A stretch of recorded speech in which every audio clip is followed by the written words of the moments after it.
Gold trusted gold buyers తాకట్టులో ఉన్న బంగారాన్ని విడిపించి ఈ రోజు ఉన్న మార్కెట్ ధరకే కొనబడును. మరిన్ని వివరాలకు సంప్రదించండి 7771077720. మనతో పాటు మాట్లాడేందుకు మెదక్ ఎంపీ రఘునందన్ రావు గారు ఉన్నారు. ఒక్కసారి తాజా రాజకీయ పరిస్థితులకు సంబంధించి ఆయనతో మాట్లాడించేటువంటి ప్రయత్నం చేద్దాం. సార్, రాష్ట్రంలో రాజకీయం చాలా రంజుకుందని చెప్పాలి. ఒకవైపు ముఖ్యమంత్రి సచివాలయంకి వెళ్తలేడు, కానీ వాళ్ళ ఏఐసిసి ఇన్ఛార్జిగా ఉన్నటువంటి మీనాక్షి నటరాజన్ వెళ్ళి అక్కడ రివ్యూ చేస్తుంది. మరి ఆమె పట్ల కాస్త విమర్శలు వస్తున్నాయి, మీరేమంటారు? ముఖ్యమంత్రి చేయాల్సిన పని ముఖ్యమంత్రి చేయాలి. మీనాక్షి నటరాజన్ గారు ఒకవేళ సమీక్ష చేయాలనుకుంటే గాంధీ భవన్లో చేయాలి. ఈ ముఖ్యమంత్రి గారికి ఆ పార్టీ ఇన్ఛార్జికి మధ్యలో ఉన్నటువంటి గ్యాప్ ఏంది, అసలు వీళ్ళిద్దరి మధ్యలో ఏమైనా గొడవ నడుస్తూ ఉందా, ఏం నడుస్తూ ఉంది అనేది కాంగ్రెస్ హైకమాండ్ అనేది దీని మీద దృష్టి పెట్టాలి. భోపాల్లో పోయి ర్యాలీలు తీసి ఎలక్షన్స్ ఎక్కడ వస్తే అక్కడ చేసురు కాదు. ఎన్నికలు వచ్చి అధికారం ఇచ్చినటువంటి రాష్ట్రంలో ఏం చేస్తుండో మీ ముఖ్యమంత్రి గారు ఏం చేస్తారు, మీరు ఇన్ఛార్జిగా పంపించినావు ఏం చేస్తుంది అనేది రాహుల్ గాంధీ అనేటైనా పరిశీలించాల్సినటువంటి అవసరం ఉంటుంది. కేవలం కొన్ని అంశాలే కాదు, మంత్రులు ఏ విధంగా పనిచేస్తున్నారు, మంత్రుల శాఖలకు ఎవరు వస్తున్నారు అనే అంశాలు కూడా లోతులోకి వెళ్ళి పరిశీలిస్తున్నట్టే. తొందరలోనే ముఖ్యమంత్రిని ఏమన్నా మారుస్తారా, లేకపోతే ముఖ్యమంత్రిని మీద నమ్మకం లేదా చేస్తుంది అనుకుంటున్నారు? సో అది కాంగ్రెస్ పార్టీ అంతర్గత వ్యవహారం. వాళ్ళు ముఖ్యమంత్రులు మారుస్తారా, హుస్సేన్ సాగర్లో దుంకుతారా, మాకు సంబంధం లేని వ్యవహారం. ప్రజాస్వామ్యాన్ని గౌరవించాలి. తెలంగాణ రాష్ట్రానికి సంబంధించిన ప్రజల చేత ఎన్నుకోబడినటువంటి ప్రజాప్రతినిధులు, ఎమ్మెల్యేలు, మంత్రులకి పనిచేసే స్వేచ్ఛనియాలి. అంతేకాని ఢిల్లీకి వెళ్ళి వచ్చిన వాళ్ళు పోయి ముఖ్యమంత్రి కార్యాలయంలో కూర్చొని లేదా సచివాలయంలో కూర్చొని సమీక్షలు చేయడం అనేది ఇది అర్థరహితమైనటువంటిది. వారు కూడా సీనియర్ ఎంపీగా పనిచేసినటువంటి వ్యక్తి. She should know her limits. ఎక్కడికి పోవాలి, ఎక్కడికి పోకూడదనే చూసుకోవాల్సినటువంటి అవసరం ఉంటుంది. పార్టీ పరంగా సమీక్ష చేసుకుంటారు, గాంధీ భవన్లో చేసుకోరు. మంత్రుల పనితీరు చేసుకుంటారు, ఇంటెలిజెన్స్ రిపోర్ట్స్ తీసుకోండి. But you cannot comment SIT in the secretariat and you cannot review. Meenakshi Natarajan has to rethink about it and the government should also think about the issue. HC మీద కాస్త ఎనికి తగ్గినప్పటికీ కోటి ముట్టుకేయాలతో మీరు మాట్లాడారు. ఆ మీద ఆర్టిఫిషియల్ ఇంటెలిజెన్స్తో చాలా తప్పుడు ప్రచారం చేస్తుంది, అటు బీఆర్ఎస్ కానివ్వండి, బీజేపీని కూడా అన్నారు.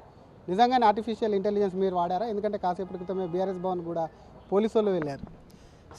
భారతీయ జనతా పార్టీ నాయకులు, కార్యకర్తలు నిజాల బేసిస్గానే పనిచేస్తూ ఉన్నారు, నిజాల బేసిస్గానే మాట్లాడుతూ ఉన్నారు.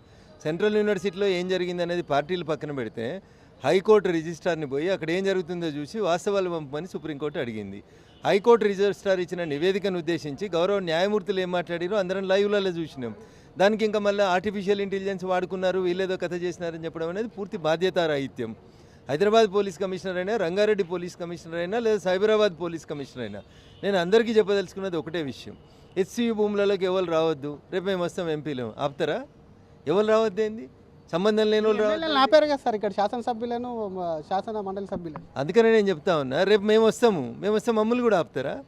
ఏ చట్టం ప్రకారం ఆపుతారు? మేమైనా లా అండ్ ఆర్డర్ ప్రాబ్లం కొత్త పోతా ఉన్నామా? పోతలేం కదా. మీ ఆర్టిఫిషియల్ ఇంటెలిజెన్స్, మీ ఇంటెలిజెన్స్ ఏంది, మీ బీఆర్ఎస్ వాళ్ళు, మీరు ఇద్దరు తోడు దొంగలే, ఇద్దరు కలిసే పంచాయతీ ఇది. దాంట్లో మమ్మల్ని ఎందుకు కలుపుతారు అంటున్నా. కాబట్టి మేము బరాబరి పోతాం, మా లోకల్ ఎంపీ గారు పోతారు, మేము పోతాం, అందరం పోతాం. సెంట్రల్ యూనివర్సిటీ భూముల్ని చూస్తాం, సుప్రీంకోర్టుకి మేము కూడా ఉత్తరాలు రాసే సందర్భంలో రాస్తాం. ఎప్పుడు వెళ్తారు సార్? చెప్తాం అది మీకు. మా లోకల్ ఎంపీ గారు ఢిల్లీలో ఉన్నారు, ఈరోజు సాయంత్రం వస్తున్నారు. కొండా విశ్వేశ్వరరెడ్డి గారితో సంప్రదించి ఎంపీల బృందం అక్కడికి పోయిస్తాం.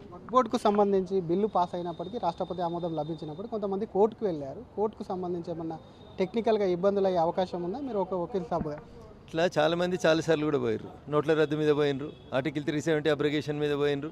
కొంతమంది అదే పని పెట్టుకొని తిరుగుతూ ఉంటారు అన్నట్టు. నరేంద్ర మోడీ గారి నాయకత్వంలో ఎన్డీఏ ప్రభుత్వం, భారతీయ జనతా పార్టీ తీసుకున్న ప్రతి నిర్ణయాన్ని మేము కోర్టులకు పోయి సవాల్ చేస్తామంటారు. వద్దనే హక్కు నాకు లేదు, సవాల్ చేయమనుండ్రి.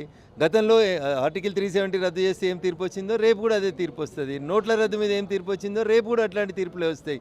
ఎందుకంటే పార్లమెంటు, చట్టాలు చేసేటువంటి పార్లమెంట్కి ఉండేటువంటి అధికారాలు ఏందనేది హైదరాబాద్ ఎంపీ మాట్లాడితే పార్లమెంట్లోనే చెప్పిండ్రు.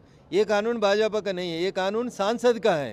మొత్తం లోక్సభ బిల్ అయింది, రాజ్యసభ చేసింది, తర్వాత రాష్ట్రపతి సంతకం పెట్టిర్రు. ఈ దేశంలో ఉండాలంటే ఈ దేశం పార్లమెంట్ చేసినటువంటి చట్టాలను ఆమోదిస్తే ఈ దేశంలో ఉండుర్రి, ఆమోదించమంటే మీకు you have your open option. మరొక పక్క ఆ బిల్లుకు సంబంధించి ముస్లింల భూములు ఇప్పటికీ లాక్కున్నారు. జైనులు కానీ, బౌద్ధులు కానీ, హిందువులది కూడా బీజేపీ లాక్కునేటువంటి ప్రయత్నం చేస్తుంది కేంద్ర ప్రభుత్వంలో ఉండే అని చెప్పి కొంతమంది నేతలు విమర్శలు చేస్తున్నారు. వాళ్ళ భూములు బీజేపీ లాక్కుందా, కేంద్ర ప్రభుత్వం తీసుకుందా? సో ఈ దేశంలో ఉన్నటువంటి ఎవరి భూముల్ని కూడా భారత ప్రభుత్వం లాక్కోదు. ముస్లిమ్స్ భూములు లాక్కోము, క్రిస్టియన్ల భూములు లాక్కోము, జైనులు, బుద్ధులు, పార్షీలు ఎవరు కూడా ఈ దేశంలో ఎవరి భూమి కూడా భారత ప్రభుత్వం లాక్కోదు. నిబంధనలకు వ్యతిరేకంగా, చట్టానికి భిన్నంగా ఈ దేశంలో అమలవుతున్నటువంటి చట్టాలను గౌరవించకుండా ఎవరైనా ఏదైనా భూమిలో కబ్జాలు అనుకుంటే ప్రభుత్వం, జిల్లా కలెక్టర్ గారు ఖచ్చితంగా చర్యలు తీసుకుంటారు. హైదరాబాద్ లోకల్ బాడీకి సంబంధించి ఈరోజు మీరు ఇద్దరు ఎమ్మెల్సీలు కూడా ప్రమాణం చేసినట్టున్నారు. కొత్తగా హైదరాబాద్ స్థానిక సంస్థలు కూడా వచ్చినాయి, తొందరలోనే ఎన్నికలు కూడా ఉన్నాయి. వాటికి సంబంధించి బీజేపీ వ్యూహం ఏంది? ఎందుకంటే బీఆర్ఎస్ కాంగ్రెస్ నిలబడట్లేదు, ఇంటర్నల్గా కలిసాయని చెప్పి మీ పార్టీ నేతలు కూడా, మీరేమంటారు సార్? సార్ నేను కౌన్సిలర్ మిత్రులకు ఒకటే విజ్ఞప్తి చేస్తా ఉన్నా, ఆత్మ ప్రబోధానుసారం ఓటేయండి. ఎందుకంటే కాంగ్రెస్ కౌన్సిలర్లు లేరు హైదరాబాద్లో. కాంగ్రెస్లో ఉన్న కౌన్సిలర్లు అంతా టీఆర్ఎస్ గుర్తు మీద గెలిచి కాంగ్రెస్లోకి పోయినారు. ఇప్పుడు రేపు మీ నిజాయితీ నిరూపించుకునేటువంటి ఒక అవసరం వచ్చింది. 8 నెలల తర్వాత ఎన్నికలు రాబోతూ ఉన్నాయి. అందుకని ఓటేసే కంటే ముందు ఆత్మ ప్రబోధానుసారం ఓటేయండి. ఈ భాగ్యనగరం ఎవరి చేతిలో సురక్షితంగా ఉంటుందో ఒకసారి ఆలోచించురని ఈ భాగ్యనగరం పరిధిలో ఉన్న కార్పొరేటర్లకు నేను సవినయంగా అప్పీల్ చేస్తూ ఉన్నాను. మా వ్యూహం ఏందనేది ఎలక్షన్ టైం లోపల మేము చెప్తాం, ఇప్పుడు చెప్పాల్సింది కాదు. ఇప్పుడు వెళ్తారా మన కార్పొరేటర్లను కలుస్తారా ఇతర పార్టీలు?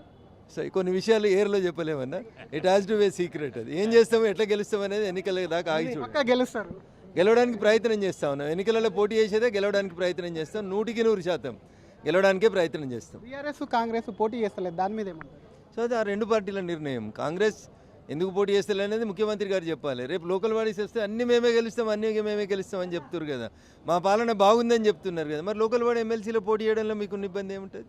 అందుకని ఆలోచించుకోవాల్సినవి కాంగ్రెస్ బీఆర్ఎస్ ఆలోచించుకోవాలి. మేము అందుకనే కార్పొరేటర్ మిత్రులకు మేము చేసేటువంటి అప్పీల్, మీరు మీ ఆత్మ ప్రబోధానుసారం ఓటేయండి. మీ పార్టీలు 2 చేతులు ఎత్తేసినాయి. మీ పార్టీలకి విఘ్నత లేదు, విచక్షణ లేదు. అసలు ప్రజాస్వామ్యంలో ఓటేయకుండా ఆపేటువంటి అధికారం పార్టీలకు ఎవడిచ్చిండో నాకు తెలియదు. అందుకని వాళ్ళు వేస్తారు, ఓటు వేస్తారు, కార్పొరేటర్లు కదా.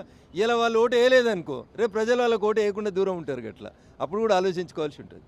Thank you sir. ఇది ఒకవైపు అటు సచివాలయానికి వెళ్ళి నటరాజన్కు సంబంధించి కూడా నటరాజన్ వెళ్ళి రివ్యూ చేయడం ఏంది, ముఖ్యమంత్రి ఉండగా ఎవరి పాలన వాళ్ళే చేయాలి, ఎవరి ఉద్యోగం వాళ్ళే చేయాలి. కాబట్టి సీఎం ఉండగా అక్కడ ఏం పని, ఆమె ఒకవేళ రివ్యూ చేసుకోవాలనుకుంటే అటు గాంధీ భవన్ ఉంది, మంత్రులకు సంబంధించి నిజంగానే మంత్రుల పనితీరు కూడా తెలుసుకోవాలంటే దానికి సంబంధించినటువంటి ఇంటెలిజెన్స్ వ్యవస్థ ఉందని చెప్తూనే అటు ఎస్సీలో జరిగినటువంటి సంఘటనకు సంబంధించి అందరూ చూశారు, అక్కడ ఏం జరిగిందో కూడా వాటన్నిటికి సంబంధించి కూడా చూశారు. కాబట్టి ఎస్సీ మీద కూడా ప్రభుత్వ వైఖరి కూడా సరికాదని చెప్తూనే వక్ఫ్ బిల్లుకు సంబంధించి మాత్రం ఇప్పటికే కూడా వక్ఫ్ బిల్లు ఆమోదమైంది. దేశంలో నరేంద్ర మోడీ తీసుకున్నటువంటి ఏ నిర్ణయాలపైన కోర్టుకు ప్రతి ఒక్కరు వెళ్తుంటారు. కాబట్టి కోర్టుకు వెళ్ళినా కూడా ఏం కాదు అని చెప్తూనే మరొక పక్క హైదరాబాద్ ఎమ్మెల్సీకి సంబంధించినటువంటి అంశం ఏదైతుందో డెఫినెట్గా గెలిచేందుకు కూడా కృషి చేస్తాము. అసలు బీఆర్ఎస్ కాంగ్రెస్కు సంబంధించి పోటీ చేయకపోవడం కాస్త అనుమానంగా ఉంది. అన్ని పార్టీలకు సంబంధించినటువంటి కార్పొరేటర్స్ ఎవరైతే ఉన్నారో వారందరినీ కూడా ఒకటే కోరుతున్నాం,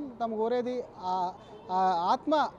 ఆత్మతో కూడా ఒకవైపు కూడా తనకు సంబంధించి ఆత్మ నిర్ణయం మీద ఓటు వేయాలి. వారు అంతరాత్మను ప్రశ్నించుకుంటూ ఓటు వేయాలి. ఎవరికి ఓటు వేస్తే ఒకవైపు రాష్ట్రం బాగుపడుతుందో వాళ్ళకే ఓటు వేయాలని ఇదే విషయాన్ని కార్పొరేట్ మిత్రులకు విజ్ఞప్తి చేస్తున్నా అని చెప్పి కూడా ఎంపీ రఘునందన్ రావు అంటున్నారు. కెమెరామెన్ గజప్పతో శ్రీధర్, RTV, హైదరాబాద్. మరిన్ని వీడియోస్ కోసం ఛానల్ ని సబ్స్క్రైబ్ చేయండి. లేటెస్ట్ అప్డేట్స్ కోసం వాట్సాప్ ఛానల్ ని ఫాలో అవ్వండి. ఆ లింక్ డిస్క్రిప్షన్ లో ఉంది.